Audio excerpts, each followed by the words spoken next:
예, 지난 11일에 시작됐습니다. 이 지상파의 시사 프로그램이 정치 편향적이라는 서울대 언론정보연구소 연구 결과를 조선일보가 대서특필했습니다. 근데 뭐 예전만큼 영향력은 없는 것 같습니다.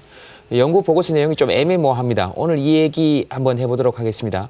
아까부터 앉아 계셨던 미디어오늘 노지민 기자 그리고 KBS의 최경영 기자가 나와 계십니다. 어서 오십시오. 고맙습니다. 안녕하십니까? 예, 인사 생략하겠습니다. 예. 네, 노지민 기자, 이 내용이 뭡니까? 조선일보가 보도했다는 내용이?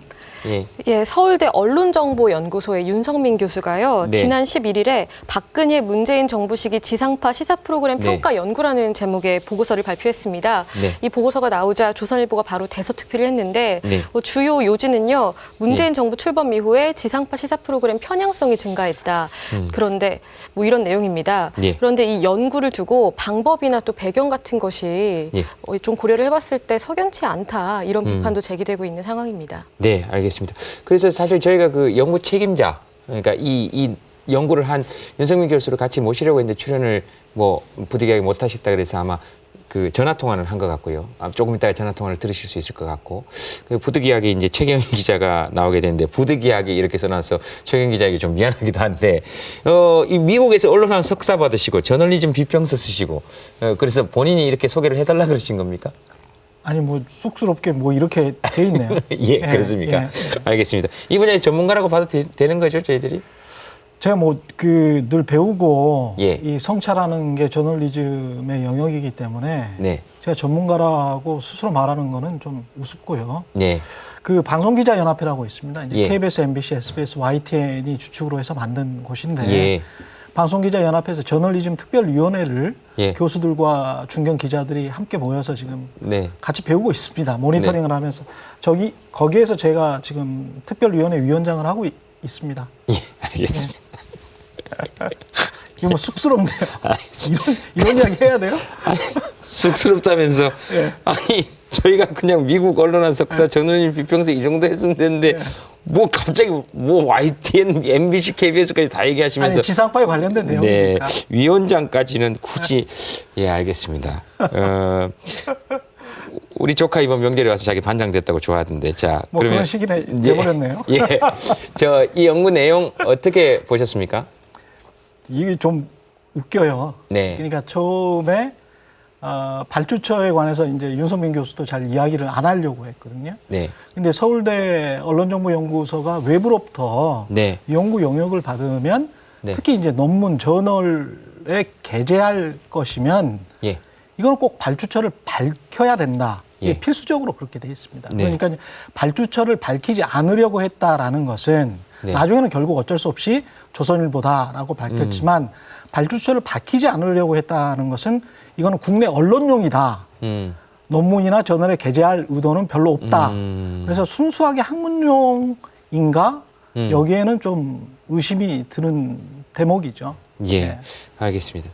그러면은 조선일보는 본인들이 연구를 의뢰했다는 사실을 기사에서 안 밝힌 겁니까? 예, 그렇습니다. 최초 보도에서도 그렇고 이게 네. 어디에서 발주를 했으며 이런 것들은 기본적으로 방금 말씀하셨다시피 이게 연구를 어디에서 의뢰를 했느냐도 그 연구 내용에 대해 영향을 미칠 수 있다라는 게 학계 분들의 이야기거든요. 네. 그런데 조선일보는 오늘에서야 연구 책임자인 윤성민 교수의 인터뷰를 싣는 형태로 발주처가 조선일보 미디어 연구소다 이렇게 밝혔습니다. 네. 그런데 그 전날에 뭐 미디어 오늘이나 또 PD저널 같은 이런 미디어 전문 매체들이 윤성민 교수와 통화를 했었는데 그때는 발주처 밝히고 싶지 않다. 네. 괜히 논란만 만들 수 있다. 이런 취지로 답변을 했었거든요. 그런데 결국에는 이렇게 취재가 계속 되다 보니까 나중에는 홈페이지에 발주처가 어디인지 밝혔고 네. 그 다음 날에 조선일보 보도로 이렇게 인터뷰가 나오게 된 상황입니다. 네, 알겠습니다. 이 뭐 내용이 이렇다 보니까 조선일보 쪽에서 아무도 안 나왔기 때문에 제가 조선일보 편을 좀 들겠습니다. 그러면 당연하시죠. 예, 괜찮겠습니까? 예. 예, 근데 뭐 발주처가 어디든지 간에 연구 내용이 괜찮으면 뭐 괜찮은 거 아닙니까? 맞습니다. 예, 그렇잖아요. 그러나 이제 여론조사를 해도 우리가 예. 보통 KBS 방송문화연구소가 의뢰해서 000 리서치센터가 예, 연구 용역을 수행했습니다. 네. 이렇게 보도에 항상 들어가게 돼 있거든요. 반드시 자막으로 넣거나. 예, 반드시 자막으로 넣게 돼 있는데 처음부터 이것을 첫 번째 보도, 두 번째 보도에서 계속 밝히지 않다가 네. 나중에 다른 외부의 기자들에 의해서 밝혀진 다음에 네. 억지로 밝혔다는 것은 스스로 어떤 캥기는 게 있는 게 아닌가 그렇게 볼 수밖에 없다는 것이죠. 네. 그다음에 연구 내용 자체도 좀 문제가 굉장히 많습니다. 그래서 이제 연구 내용을 가지고 좀 이야기를 좀 해보고 싶은데요. 네. 이 연구 내용 중에 이 편향성이 가장 논란이 되니까 예. 편향성과 관련돼서 이야기를 해보자면 예. 시청자 여러분께서 지금 판단을 해보시면 되는 거라고 저는 네. 보고 있어요. 그래서 이게 과연 편향적인 MC의 멘트인가 아닌가 첫 번째 한번 말씀드려 볼게요. 예. 박근혜 정부 당시 철도 마피아라고 불리는 이 철도공사의 납품 검수 비리 의혹 관련해서 KBS 라디오 안녕하십니까 홍지명입니다가의 네. 홍지명 기자가 예. 이런 멘트를 했다고 합니다. 세월호 때와 마찬가지로 끼리끼리 엮여 있다면 네. 안전에 대한 점검이 제대로 될까 걱정되는데 네. 이런 멘트를 했다는 거죠. 네. 근데 이게 야권의 우호적 멘트였다. 네. 거기에는 이야기가 돼 있어요. 그냥 요 끼리끼리 엮여 있다면 안전에 대한 점검이 제대로 될까 걱정이 되는데 요구에 야권의 우호적인 멘트라는 거죠. 야권이라는 거는 당시 야권은 이제 박근혜 정부 때니까 예. 민주당과 네, 네. 같은 야권을 알겠습니다. 말하는 것이죠. 예. 이게 저는 납득이 안 가는 거죠. 이게 어떻게 납득하세요? 저는 뭐 잘 모르겠습니다. 이게 지금- 편향적인 것 같습니까? 글쎄요. 그냥 상식적인 거 아닌가요? 네. 세월호 참사 때 각종 마피아, 관피아 이야기가 있었거든요. 네. 그래서 이제 철도공사 납품 검수 비리 의혹과 관련해서도 이렇게 끼리끼리 엮여 있다면 네. 안전에 대한 점검이 제대로 될까 걱정이 된다. 이거는 조선일보에서도 많이 하는 멘트인데 예, 그렇네요. 이상합니다. 두 번째 같은 경우는 박근혜 정부 당시에 국정원 작성 의심 문건 유출 사건 관련해서요. 네. 이것도 이제 다 팩트거든요. 네. 국정원 작성 의심 문건 유출이 확정이 됐었던 것이고 코드까지 네. 다 나왔으면 이거 참 안타깝다. 이거 참 정도예요. 예, 거기까지 잘라. 예. 네. 근데 그게 편향적입니다. 네. 야권의 우호적입니다. 야권의 우호적이다. 예. 이게 이제 박근혜 정부 당시에 야권의 우호적이었다라고 네. 이분들은 분석을 해놓은 거죠. 2018년 6월에 예. 추정 60분이네요. 아니요, 2013년 5월 아, 이야기입니다. 2013년 5월에. 그래 네. 당시 야권도 역시 민주당이 되는 거죠. 예, 예. 라디오 시선 집중이고. 그렇죠? 네. 근데 MBC 라디오. KBS 추정 60분에서 2018년 6월 예, 이제 훌쩍 이거네요. 건너뛰어서 네. 문재인 정부 시기 때 119 대원들의 열악한 상황을 보도를 합니다. 네. 당시 이렇게 이야기를 하죠. 많이들 놀라고 분노하셨을 겁니다. 아무리 건강한 사람이라도 견디기가 힘든 그런 네. 소방대원들의 어떤 불안한 그 건강에 해치는 예. 그런 환경적으로 굉장히 힘든 열악한 상황. 여기에 관해서 그냥 보도를 한 거예요. 네. 그래서 이런 멘트를 한 겁니다. 많이들 놀라고 분노하셨을 겁니다. 이게 소방대원을 옹호했다. 그래서 편향적이다. 아, 소방대원을 옹호해서 편향적이라고 한 겁니까? 이게 공감한 거 아니에요? 저는 예. 이게 편향인지 공감인지 저는 상식적으로 이거는 공감을 한 것 같거든요. 시청자분들도 한번 판단을 해보시면 좋을 것 같아요. 네. 그냥 알겠습니다. 그대로 말씀드리는 거니까. 예. 사실 이게 지금 기사로만 이렇게 나오면 저희들이 이런 건 알 도리가 없고 예전 같았으면 다 기사만 보고 이렇게 넘어가는 거 아닙니까, 사실. 예. 그죠? 이런 순서들이 없으면. 알겠습니다. 또 뭐 있습니까? 이게 그다음에 이재용 승계 관련 문자, 예. 그다음에 뭐 이재용, 국민연금, 박근혜 정부와의 그 삼각관계에 관해서는 여러 번 보도가 됐지 않습니까? 네. 그 관련해서 이제 MBC에서 스트레이트에서 이런 이야기를 했나 봐요. 과연 이 일을 순수하다고 받아들여줄 사람이 대한민국 네. 국민 가운데 몇 사람이나 될까요? 예. 아주 위험한 거래를 한 것 같은데 삼성공화국이라는 말을 뼈저리게 실감하는 그런 순간입니다. 네. 알겠습니다. 이게 어떤 의미에서 편향적이다는 건지 네. 삼성을 지나치게 비판했다는 건지 네. 그러면 삼성을 비판할 때는 어떻게 비판을 해야 편향적이지 않게 되는 건지 네. 이것도 잘 모르겠어요. 제가 어떻게 그러면 기사를 쓰라는 건지 예. 정말 윤석빈 교수님께 네. 여쭤보고 싶어요. 그러면 어떻게 써야 우리는 편향적이지 않게 될까? 네. 이거 굉장히 좀 고민이 많이 되는 그런 대목입니다. 네, 알겠습니다. 이게 저희 프로그램에 대한 얘기도 있습니까? 예, 예. 있었습니다. 지난해 9월 첫 네. 방송 혹시 기억나십니까? 예, 첫 방송 기억납니다. 예, 그때 홍준표 전 대표 발언 네. 관련된 내용이 있었어요. 예. 그런데 그때 홍 전 대표가 화가 많이 난 것 같다 이렇게 네. 얘기한 내용이 편향적이었다고 한 거거든요. 이게 네. 어떤 상황이었냐면은 그 9월 10일, 2018년 9월 10일에 네.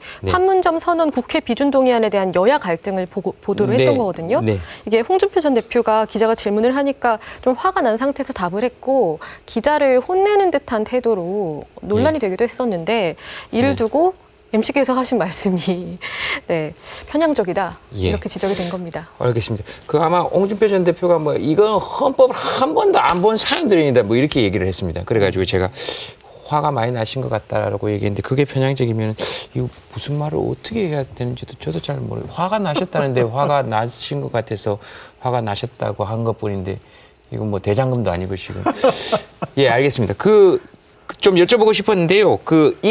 이 연구를 직접 하신 그 교수님과 통화를 한번 해봤습니다. 윤석민 교수에게 입장을 한번 들어봤습니다. 한번 들어보시죠, 여러분들도. 예. 조선일보 미디어 그룹이라는 곳하고 서울대학교의 산학협력단 계약을 한 거예요. 무엇을 연구할 것인가 이런 것은 그냥 어떤 시사 프로그램에 대해서 분석한다. 라디오, 처음엔 라디오였다가 이제 TV까지 확장됐는데 그리고 나서는 조선일보는 일절 개입한 바 없어요. 모든 것은 제가 전문 영역 지식에 따라서 연구 설계하고 연구를 진행한 거예요. 예. 그걸 갖다가 이제 조선일보에서 그렇게 좀 크게 다루는 거에 대해서는 조선일보의 영역입니다. 예, 조선일보는 왜 이 내용을 이렇게 크게 다루는 겁니까? 최경 기자 생각하시기에는 어떻게 생각하시고 그리고 그거 얘기하시면서 제가 지금 궁금한 것은 두 분 모두에게 한번 질문을 드려보고 싶은데 이 편향이라는 게 뭐 어떤 걸 두고 편향이라고 얘기하는 겁니까? 뭐 그걸 잘 모르겠네요. 그러니까 예. 편향이라는 거는 이제 정치적으로 정치적 편향을 이야기하는 거죠. 네. 보통 우리가 이야기를 할 때는. 네. 근데 이제 편향이라는 그 개념이 굉장히 추상적이기 때문에 네. 이렇게 쉽게 생각하시면 될 것 같아요. 그러니까 박근혜 대통령, 전 대통령의 탄핵 보도 당시에 네. 그 거의 모든 언론이 탄핵 소추가 될 만한 사실과 근거들 그리고 국민들의 여론을 충실히 반영해서 보도를 했단 말이죠. 네. 그러면 그것을 역으로 이야기를 하자면 현재 집권 여당에 굉장히 유리한 보도를 결과적으로는 하게 된 것이고 그때 당시에 야권이 그렇죠. 예. 그리고 그때 당시에 집권 여당 예. 지금의 야권에 아주 불리한 보도를 하게 된 것입니다. 네. 그런데 그게 여론에 충실한 보도가 아니었냐? 여론에 충실한 보도였단 말이죠. 네. 사실에 근거한 보도였단 말입니다. 지금까지 네. 봤을 때는. 그리고 법정에서도 지금 판결이 그렇게 나오고 있고요. 네. 그러면 그게 편향적인 보도였다. 지금 이런 방식의 조사 방법으로 보면 네. MC의 멘트가 박근혜 전 대통령에 대해서 비판적이었으면 그러면 당신은 편향적인 보도 이렇게 낙인을 찍어버리면 네. 기사 기사 내용 자체 그다음에 당시의 시대 상황 그다음에 사안의 사실성 진실성을 보지 않고 네. 함께 보지 않고 편향의 잣대를 하나만을 들이대서 이야기를 해버리면 전체 맥락은 완전히 사라져 버린다는 네. 것이죠. 잘라내가지고. 예. 네. 노지민 기자는 어떻게 생각하십니까? 왜 이렇게 크게 보도합니까?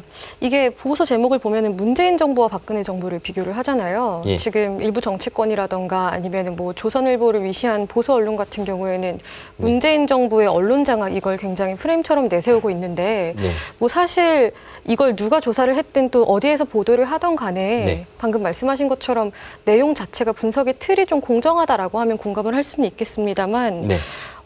일단 정량평가도 하고 정성평가도 했다고 말을 하고 있거든요. 네. 근데 정량평가 같은 경우에는 아까 말씀하신 부분이 있긴 한데 뭐 갈등을 얼마나 했는지 비판을 얼마나 했는지에 예. 대해 얘기를 하고 또 정성평가 같은 경우는 정말 말 그대로 주관적으로 비판을 하는 것도 어느 곳에 편향적인지에 대해서 기준이 잡히지 않은 상태로 하고 있기 때문에 네. 이게 왜 이렇게 했는지 사실 미디어 오늘에서 조선일보 쪽에 좀 취재를 해봤습니다만 아직 입장을 밝히지는 않고 있습니다만 이게 저는 좀 이 기사를 보면서 제목을 뽑으려고 쓴 기사 같다 이런 알겠습니다. 생각이 좀 들었습니다. 예, 제목을 뽑으려고. 예. 기자님, 최경 기자는 어떻게 생각합니까? 예, 스튜디오에 제가 들어오기 전에 그 언론학자들 한 3분한테 여쭤봤어요. 어떻게 예. 생각하시는지. 근데 이제 언론학계도 같은 언론학자에 대한 비판이 상당히 무딜 수밖에 없기 때문에 그분들도 말을 꺼려 하시긴 합니다만은 네. 이 방법론 자체를 가지고 국제 저널에 실을 수 있겠느냐. 이런 연구 결과를 가지고 그런 말씀을 하시는 것이고요. 그다음에 두 번째는 너무나 정치적이기 때문에 네.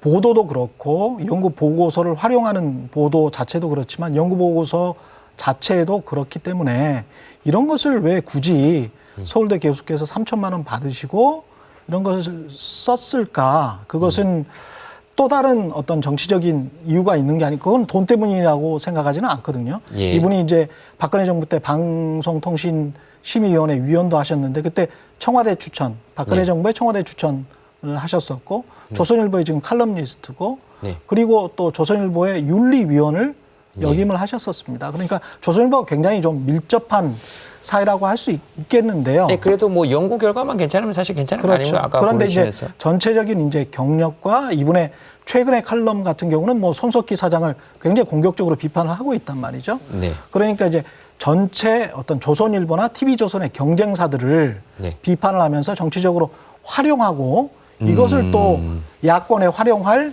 기회를 주기 위한 네. 의도로 볼 수도 있지 않을까. 예. 그런 편향적 의도가 숨어 있는 건 아닌가라고 네. 생각을 합니다. 윤리위원 하셨습니까? 조선일보 윤리위원 하셨습니다. 이분이. 아, 그래요? 그럼 윤리적인 거 이렇게 따지는 거. 그렇죠. 그런데 그렇습니다. 희한하게도 지금 예. 뉴스타파가 계속 보도를 하고 있지만 조선일보 기자들의 그 굉장히 부도덕한 윤리잖아요. 금품을 수수하고 명품 스카프를 받고 돈을 또 받기도 하고 뭐 이랬던 그거 명품 스카프 받고 뭐 했습니까? 명품 스카프를 그냥 받았어요. 받고 예. 예, 알겠습니다. 예. 예. 예. 그런 거에 관해서는 지적을 전혀 안 하시는 조선일보 윤리위원이셨습니다. 알겠습니다. 예. 잘 알겠습니다. 아무래도 예. 윤리 얘기가 나오니까 또 노지민 기자 뭐 하실 말씀 있습니까? 네, 뭐 사진이 제가 나온 분 입장에서 무슨 말을 할 게 있겠습니다. 예. 있겠냐마는 예. 그 제가 사진이 나와서 조금 깜짝 놀라긴 했지만 예. 사실 내용을 보고도 깜짝 놀랐습니다.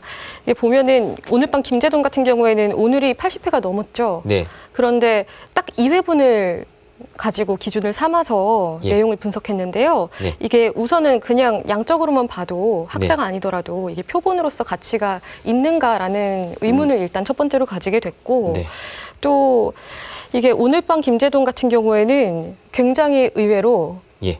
예상을 하셨는지 모르겠습니다만 네. 기계적 중립을 아주 잘 지킨 프로그램으로 예. 꼽혔습니다. 지금 보시면은 그러니까 조선일보 우측에 평가에서 이 보고서에서 그런 거죠. 이 네. 서울대 네. 언론정보연구소 보고서에 보면은 예. 우측으로 보면은 이게 오른쪽에 있을수록 균형적이고요. 예. 왼쪽으로 아래쪽으로 밑 아래쪽으로 내려갈수록 갈수록 주장이 약한 주장이 거죠? 약한 겁니다. 그래서- 그러니까 이 프로그램은 주장도 약하고 균형적이다라는 거예요. 저는 굉장히 반성했습니다. 기계적 중립을 잘 네. 지켰다는 거군요.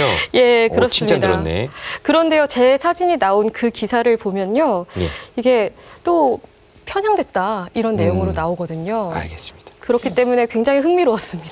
알겠습니다. 그러니까 그래프 내용하고 자기 기사 내용하고도 배치가 안 되고 그렇죠. 그렇- 그런데 그렇군요. 보고서에도 보면 말입니다. 이게 전 시기에 박근해 예. 정부하고 문재인 정부 전 시기에 걸쳐서 KBS 같은 경우는 MC들이 67%가 네. MC들 말한 것의 67%가 사실 적시만 돼 있어요. 네. 가장 높습니다, 비율이. 그러니까 보통 KBS MC들 같은 경우는 사실 적시를 주로 하고 있다. 그게 이 보고서에도 그냥 들어가 있는데 네. 조선일보는 지상파는 편향됐다. 이렇게 지금 보도를 하고 있습니다. 예, 알겠습니다. 그 혹시 저 조선일보 관계자분들께서 저희 오늘 방송 내용 보시고 반론이 있으시다면 언제든지 입장을 전해주시기 바랍니다. 언제든지 자리 비워놓고 저희들이 또 이야기할 수 있는 기회 드리도록 하겠습니다. 스카프나 백은 정중히 사양하도록 하겠습니다. 예, KBS 최경영 기자 그리고 미디어오늘 노지민 기자 고맙습니다. 감사합니다.